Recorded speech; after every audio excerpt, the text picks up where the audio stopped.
Assalamualaikum warahmatullahi wabarakatuh.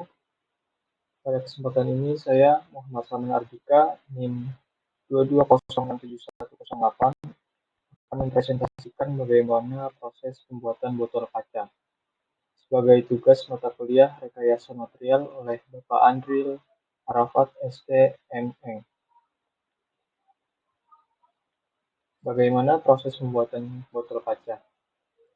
Botol kaca merupakan tempat penyimpanan yang terbuat dari kaca dengan bagian leher yang lebih sempit daripada bagian badannya.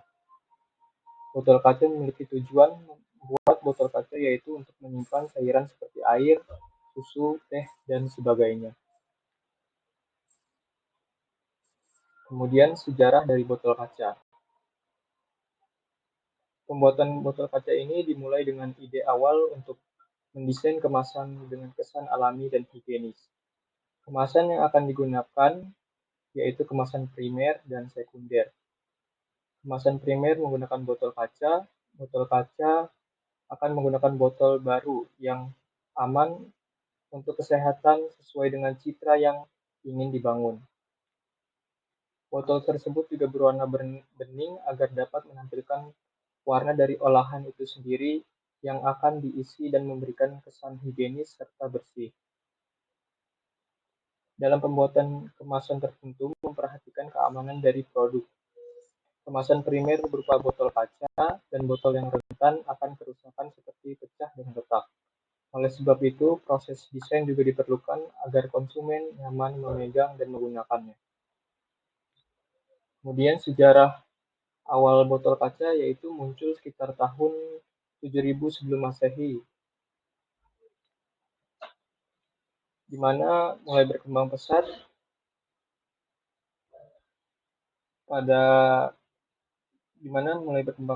ke barat pada abad ke-13 Masehi setelah Perang Salib. Ketika penjajah Mongol membawa begitu banyak pengrajin gelas dari Damaskus dan Aleppo untuk dikerjakan di pusat pembuatan gelas di barat. Botol kaca juga diawali dengan industri pembuatan gelas pada peradaban Mesir dan Suriah.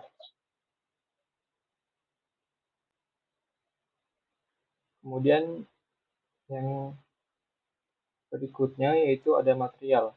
Material dari pembuatan botol kaca, bahan baku utamanya adalah pasir kuarsa, kedua soda atau Na2O, yang ketiga ada kaca soda gamping. Kemudian ada bahan tambahan untuk pembuatan botol kaca yaitu antara lain adalah oksidal timbal, abu mutiara atau asam karbonat, salpeter, boraks, asam borat, asam trioksida, feldspar, dan fluorspar.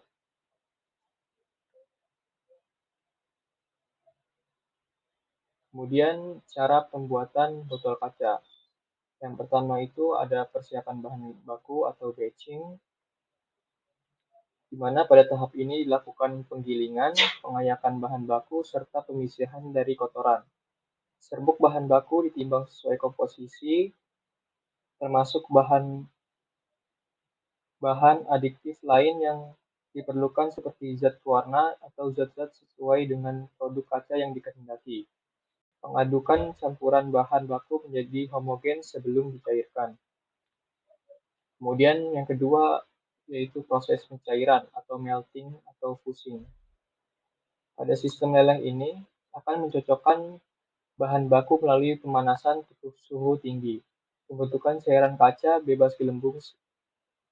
Ini adalah proses reaksi fisika dan kimia yang sangat kompleks. Peleburan kaca terjadi di tungku peleburan. Bahan baku yang sudah homogen diayak dahulu sebelum dimasukkan ke dalam tungku bersuhu sekitar 1500 derajat Celcius sehingga campuran akan mencair. Tungku sebagai tempat mencairkan campuran bahan baku terbagi menjadi 3, yaitu pot furnace, tank furnace, dan regenerative furnace. Kemudian yaitu yang ketiga ada tahap pembentukan atau molding. Tahap pembentukan ini adalah transformasi kaca cair menjadi produk padat dengan bentuk tetap. Pembentukan terjadi pada kisaran suhu.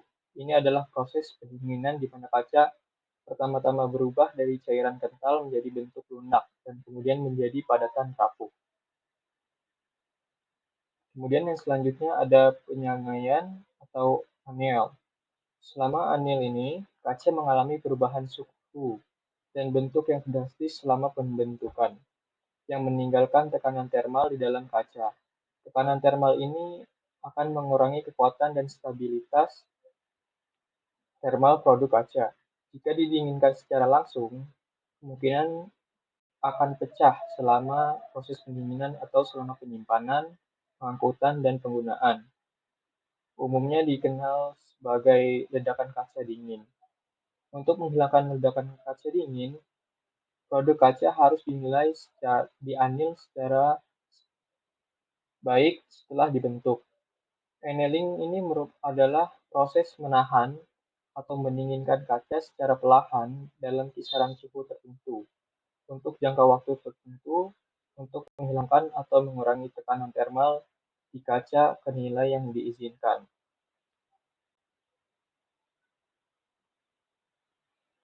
Dari proses tadi, pada proses batching, yaitu ada proses sama dengan proses pra-pengolahan, di mana bahan baku besar-besaran seperti pasir kuarsa, abu soda, batu kapur, feldspar, dan lain-lain dihancurkan untuk mengeringkan bahan baku basah. Bahan baku yang mengandung besi dihilangkan untuk memastikan kualitas gelas. Kemudian yang kedua ada proses pencairan. Pada proses pencairan ini, batch kaca dipanaskan pada suhu tinggi, sekitar 1550 sampai 1600 derajat Celcius, dalam tungku atau tungku tangki, untuk membentuk gelas cair yang seragam dan tidak berbuih yang memenuhi persyaratan pembentukan. Kemudian proses selanjutnya pada pembuatan botol kaca yaitu ada pembentukan. Ini merupakan proses yang penting juga untuk pembuatan botol kaca, di mana pembentukan kaca cair dimasukkan ke dalam cetakan untuk membuat produk kaca dari bentuk yang diinginkan, seperti plat datar, berbagai peralatan, dan lain-lain.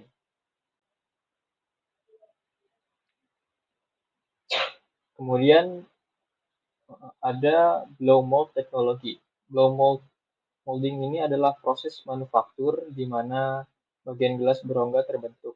Secara umum ada 3 jenis utama blow molding. Yang pertama itu ada ekstrusi blow molding. Ekstrusi blow molding ini merupakan tipe proses blow molding yang paling populer jika dibandingkan dengan tipe proses blow molding lainnya. Pada ekstrusi blow molding, kaca dipanaskan guna merubah bentuknya yang sebelumnya padat menjadi cair. Kaca yang telah mencair kemudian disalurkan ke dalam mesin ekstrusi. Kemudian udara akan dialirkan lewat mesin ekstrusi ke dalam kaca yang telah dilelehkan guna membuat rongga di dalam kaca. Setelah proses tersebut selesai, kaca yang telah dibentuk kemudian didinginkan dalam suhu ruangan dan dilepas dari mold. Extrusion blow molding biasanya digunakan untuk membuat produk-produk kaca seperti botol air, mineral, botol deterjen, atau botol kosmetik. Kemudian yang kedua dari blow mold teknologi ini ada blow injection molding.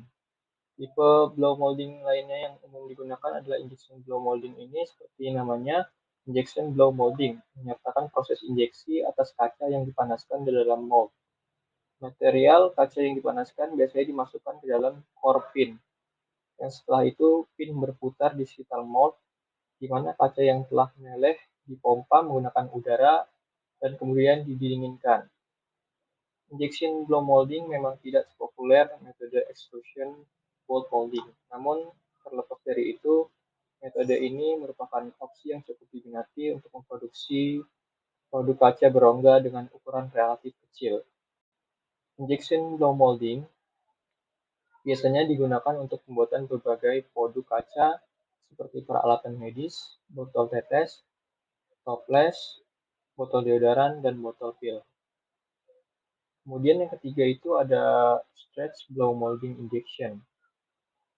Tipe Metode blow molding yang terakhir ini adalah metode ini merupakan turunan dari metode injection blow molding standar, namun dengan mengikutsertakan tahap peregangan pada parison, kaca terbentuk tabung dengan lubang di salah satu ujungnya yang dapat dilalui udara. Kaca yang telah dipanaskan kemudian akan direnggangkan untuk membuat bagian dalamnya menjadi berongga. Dibandingkan dengan metode injection blow molding standar, teknik pencetakan kaca ini dapat menghasilkan produk dengan ketebalan yang merata, terutama pada bagian sudut dan dinding. Teknik injection stretch blow molding ini biasanya digunakan untuk membuat produk kaca seperti botol minum bersoda, toples, dan semacamnya.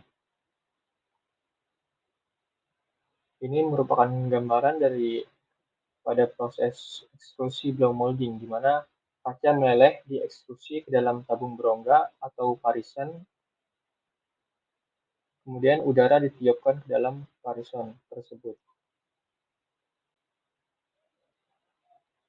Selanjutnya ada gambaran dari injection blow molding, di mana lelehan diinjeksi dan dibentuk ke pin inti. Maka pin inti tersebut diputar ke stasiun blow molding dan didinginkan.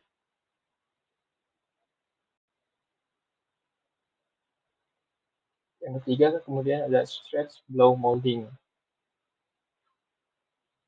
Ini merupakan gambar-gambar dari stretch blow molding, di mana dengan mengikutsertakan tahap peregangan parison, kaca berbentuk tabung dengan lubang di salah satu ujungnya yang dapat dilalui udara.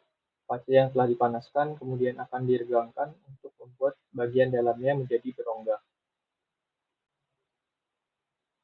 Ya, setelah tahap pembentukan tadi, kemudian ada tahap perlakuan panas, di mana perlakuan panas ini dengan anil dan pendinginan. Tegangan pemisahan fase atau kristalisasi dalam gelas dapat dihilangkan atau diproduksi, dan keadaan struktural gelas dapat diubah. Ini merupakan proses daripada pembentukan botol kaca, yaitu ada batch, kemudian ada warm area, dan cold yang terakhir. Ya, secara garis besar, cara pembuatan botol kaca itu yang pertama, botol kaca dibuat dari pasir, batu gamping, dan abu mutiara atau asam karbonat. Tiga bahan tersebut dicampur secara proporsional. Kadang-kadang pecahan kaca juga ditambah dengan zat kimia lainnya. Kemudian campuran itu dipanaskan dalam tungku pada suhu yang sangat tinggi. Lalu adonan kaca diproduksi, setelah itu campuran adonan dibentuk menjadi botol dengan cetakan. Selanjutnya untuk membuat kaca-kaca botol-botol tersebut dipanaskan lagi lalu didinginkan lagi agar menjadi produk yang lebih baik.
Dan sekian presentasi yang dapat saya sampaikan.